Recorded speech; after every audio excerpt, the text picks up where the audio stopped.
Hi there, welcome to the Schwowin's Nest. My name is Sandra. Here on my channel, I love farmhouse decor, and I really love making something out of nothing.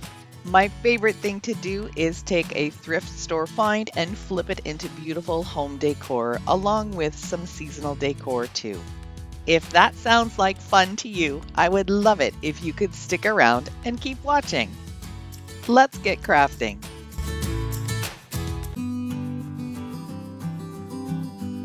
I'm starting off this project by using this silicone mold that I got at Michael's, and I'm just using dollar store clay. It's not the best, it does crack when it dries, so I'm gonna be aware of that, but you guys know that I really love to do things that are rustic, so if there's some cracks in it, I'm good with that. I dusted the mold with a little bit of cornstarch and just used a small paintbrush just to kind of make sure I get it in all of the cracks and grooves.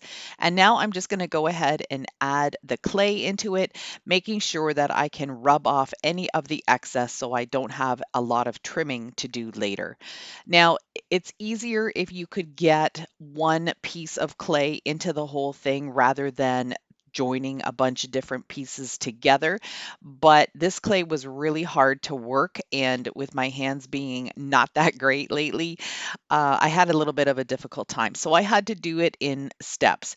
Now, I have used other clay like DAS clay, DAS, and that is a lot softer and works a lot nicer. And I'm going to be trying a few different types of clay to see what the best is. But this is just what I had on hand, so I figured I'd go for it. When you're releasing clay from a mold, just take your time, go really slow. And I find that starting it this way and making sure that the clay mold itself is flat on your surface, it really helps to not break any of it. Now, this was a little tricky, but I did end up getting all of the pieces out all in one piece. I did have to trim and shape a little bit, and I used one of these little scoring tools from the Dollar Tree. It has a really nice pointed end on it, so I was able to do this really easily. Normally, when I'm gluing on molds to different items, I tend to use the Gorilla Clear Grip glue, but I couldn't find that one. So I'm using the medium thickness Starbond glue. I'm going to make sure that each edge of this is totally covered. So I'm just using the little scoring tool again, and I'm just going to make sure that every piece of this clay on the back has some glue on it. Starbond glue has a spray accelerator, so that's what I'm spraying onto my terracotta pot. You can see that it looks like it dries really quickly, but it really is still there. And once the glue comes in contact with the accelerator, it sticks and dries immediately. I use my fingers to gently press everything in place, and then I actually do go around all of the little edges and make sure that those are all complete as well, just with a very light touch so I don't mess up any of the details. Now that the clay is dry, you can see that it did crack, and they're quite large cracks, but I'm okay with that because I want this terracotta pot to look old and aged. So that's just perfect for me. I'm using some parchment colored chalk paint, and this is by Craftsmart. I got it on sale at Michael's. I think Craftsmart might be their brand. I'm not sure. But anyway, it's sort of an off-white color. You can see that here. I'm going to need to do 2 coats, make sure that it's really nice and dry before I move on to the next step. The pot is completely dry, and now I'm going to be using some Folk Art Home Decor Clear Wax. I'm going to pour that into a little bowl, and then I have a little bit of excess paint down at the bottom, and this is sort of a sagey green color that I used on a different project that you'll see shortly. What I'm going to do is just mix those all together, and I'm going to get a sage green colored wax that I'll be able to use to distress this pot.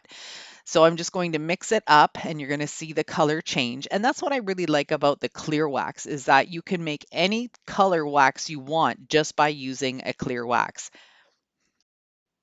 I'm going to apply it using a stencil brush because that's going to help me get into all of the little nooks and crannies of this clay mold that I have on it. And then I'm going to take a soft cloth or a tissue or paper towel, whatever you have on hand, and just dab off the excess. Then I'm just going to reapply wherever I feel I want a little bit more color. And then I decided to just brush it all over the pot too. And I think this turns out really sweet. It's got a really aged, rustic look to it, and it's perfect for farmhouse decor.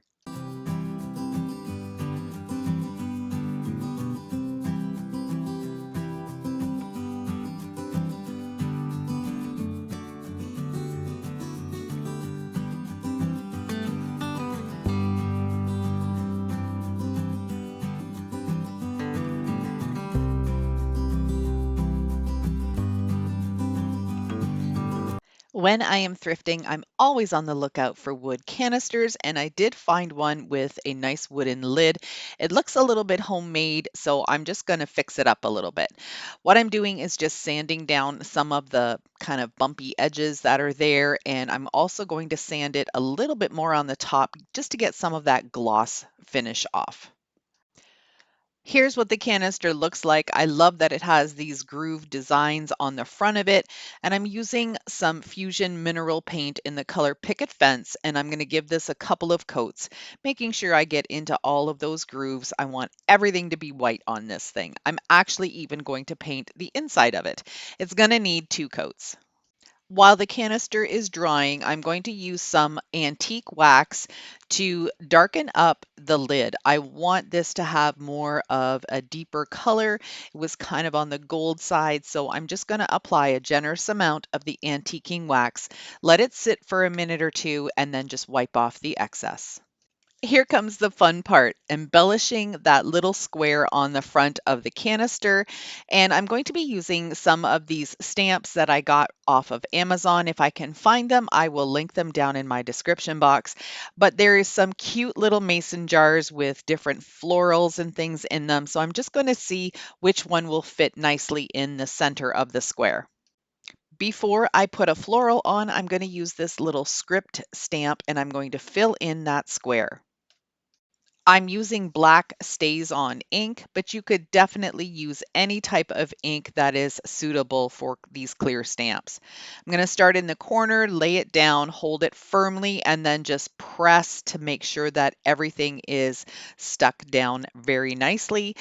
And then I'm just going to do the edges of the stamp to fill in the rest of the gaps. If you are new to my channel, welcome. I'm so glad you're here. If you like what you see, I'd love it if you would stick around by hitting that red subscribe button. It really helps my channel grow. I'm going to add a little mason jar that has some pansies coming out of it, and it's really kind of short and squat and works out perfectly. So I just wanted to test it out here on my paper first to see what the design looked like, and it's perfect. So I'm just going to go ahead and re-ink my stamp and put it right in the center of the script on the box. I debated on whether I should add a little bit more to the sides of this box, but I didn't want to overdo it and make it look kind of cheesy. So let me know if you would do anything different with this. The only other thing that I decided to do was take a small brush with some black paint and just hit the edges of all the corners everywhere. There's so many edges on this thing. So I'm just going to be really careful to make sure that I don't go overboard, but I want each of these little edges to have some black on it just to bring out the details of this box. And I think it turned out pretty sweet.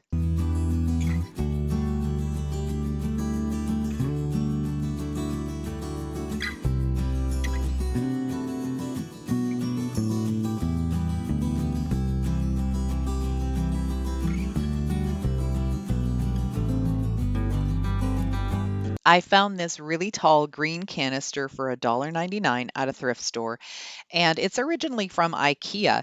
It is metal, and I really loved the color of it, but it had too many dings and stains on it for me to just leave it the way it was. So I'm taking this sort of sagey gray-green color, and I'm going to give it a couple of coats. I have some of these Dollar Tree transfers that a sweet subscriber sent to me. So I decided just to cut out the word farmhouse and then add the little leaves that were underneath it onto this canister.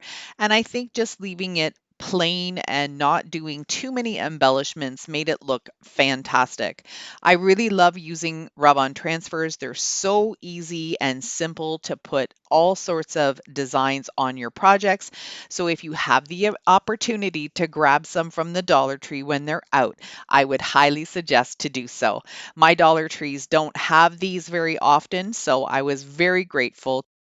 It's amazing how a little bit of paint and some decals can totally transform an item and make it look so beautiful. I really love how this guy turned out.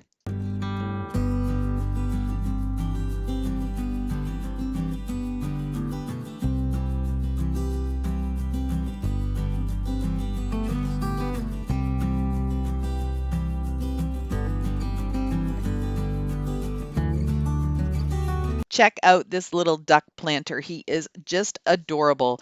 I took him outside and gave him a couple of coats of flat white spray paint just to camouflage the original green and yellow that he was. I believe he would have been a mallard duck. I'm giving him now one coat of this mushroom colored paint that I have. It's just a latex paint that I had left over from painting my house, but it's a beautiful color and I like to use it for my crafts. Once the first coat was dry, I'm taking the Dollar Tree stenciling brush and I'm loading it with quite a bit of paint because I want it to have a little bit of texture. If you want more texture, you could definitely add some baking soda and that would make it look even more stippled. But I just like the effect of this just really softly, just giving it a little bit of extra texture. Once he was dry, I found 3 floral stamps in my collection, and I'm going to stamp on just the wings on each side. I'm going to try and make it a sort of a symmetrical look for each side, but if it doesn't turn out exactly the same, that's okay. You'll never be looking at the wings at the same time. Once I have all the florals applied the way I want them to, I'm going to fill in the gaps to just kind of make it look more filled in with just a little swirly stamp. And I think this little project turned out super cute. One of the other places where I find some really beautiful stamps and craft supplies is BB Craft. I will leave a link down in the description box for you. You can go check out their website, but Amazon has a bunch of beautiful options too.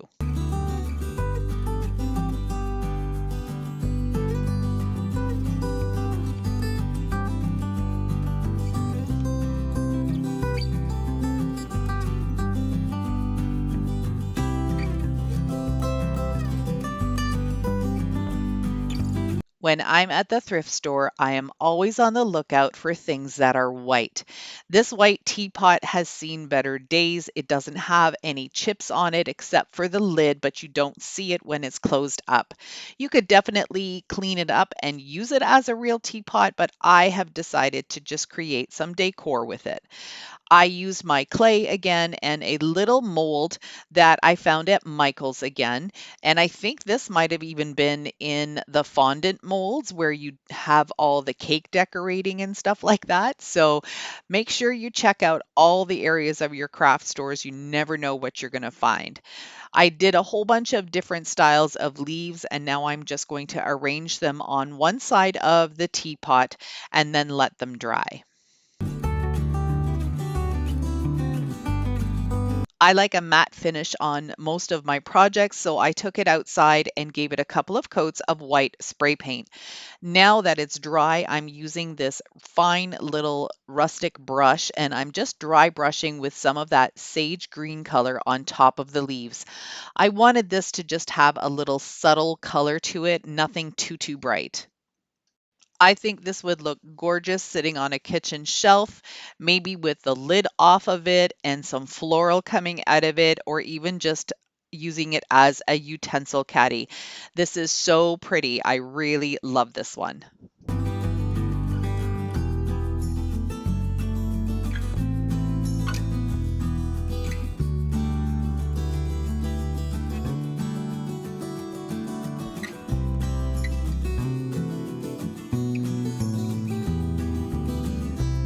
I really hope you enjoyed my projects today, and if you did, I'd love it if you could give me a thumbs up. That gets me noticed more on YouTube and helps my channel grow. Don't forget to do all the things, hit that subscribe button and the notification bell so you don't miss out on anything else I have to share. If you like this type of video, here's a couple more you might enjoy. Bye for now.